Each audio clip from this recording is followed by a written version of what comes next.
नमस्कार, मैं हूं सौरभ उपाध्याय और हाँ, मेरा नाम देखकर कुछ लोग आज तय ही कर लेंगे कि मैं किस पक्ष में बोलने वाला हूं। कोई मुझे ब्राह्मण कहेगा, कोई संघी कहेगा, कोई भाजपाई कहेगा और कोई कुछ और कहेगा। लेकिन मेरी एक छोटी सी विनती है, आज मेरा सरनेम नहीं, मेरा तथ्य सुनिए। अगर एक भी तथ्य गलत निकले, वीडियो यहीं बंद कर देना। क्या आरक्षण हमेशा के लिए था? संविधान ये कहता है।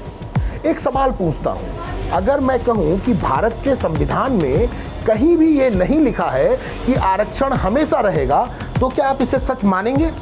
अरे, आप फिर गुस्सा होने लगे।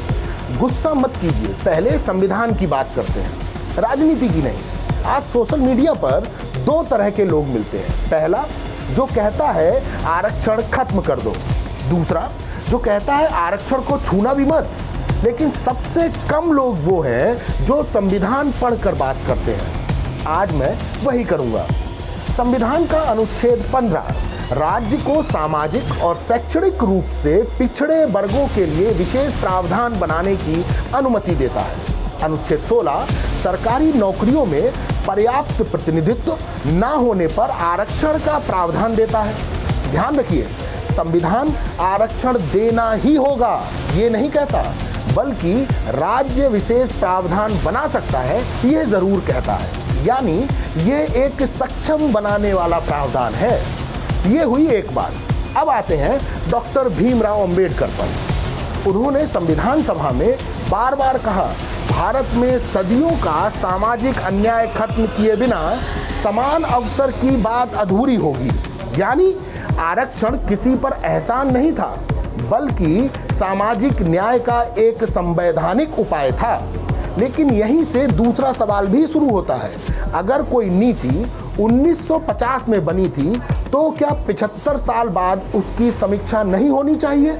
सोचिए, नई शिक्षा नीति बदल सकती है, जीएसटी बदल सकता है, आयकर कानून बदल सकता है, यहाँ तक कि फौज की रणनीति भी बदल सकती है। तो क्या आरक्षण व्यवस्था की समीक्षा पर बात नहीं हो सकती?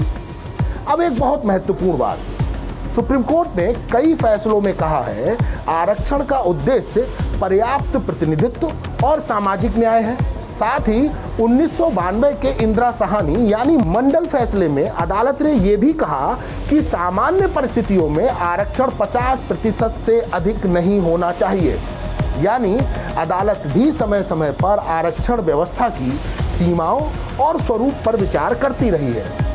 लेकिन हमारे देश में क्या होता है, जैसे ही कोई पूछ दे क्या समीक्षा होनी चाहिए, तुरंत दो कैंप बन जाते हैं। एक कहता है आरक्षण खत्म करो, दूसरा कहता है सवाल पूछने की भी इजाजत नहीं है। अरे भाई, सवाल पूछना भी अधिकार संविधान से ही मिलता है। ध्यान रखिए, आज की बात का निष्कर्ष ये नहीं है कि आरक्षण खत्म होना चाहिए। निष्कर्ष सिर्फ इतना है, क्या किसी भी सरकारी नीति की समीक्षा होना गलत है? अगर जवाब हाँ है, तो फिर देश की हर नीति की समीक्षा बंद कर दीजिए। अगर जवाब नहीं है, तो आरक्षण पर तथ्य आधारित चर्चा से डर क्यों? सवाल आरक्षण का नहीं है, सवाल यह है क्या हम संविधान पढ़कर बहस करेंगे या सिर्फ नारे लगाकर।